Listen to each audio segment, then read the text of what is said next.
وہاں ضرور اس سے اچھی جگہ پاؤں گا۔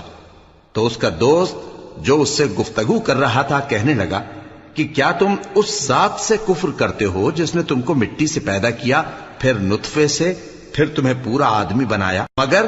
میں تو یہ کہتا ہوں کہ اللہ ہی میرا پروردگار ہے، اور میں اپنے پروردگار کے ساتھ کسی کو شریک نہیں کرتا۔ اور جب تم اپنے باغ میں داخل ہوئے تو تم نے ما شاء اللہ لا قوت الا باللہ کیوں نہ کہا؟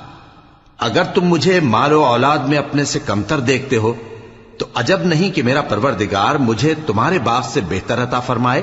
اور تمہارے اس باغ پر آسمان سے آفت بھیج دے تو وہ صاف میدان ہو جائے، یا اس باغ کی نہر کا پانی گہرائی میں اتر جائے تو پھر تم اسے تلاش نہ کر سکو، اور اس کے میووں کو عذاب نے آ گھیرا اور وہ اپنی چھتریوں پر گر کر رہ گیا، تو جو مال اس نے اس پر خرچ کیا تھا اس پر حسرت سے ہاتھ ملنے لگا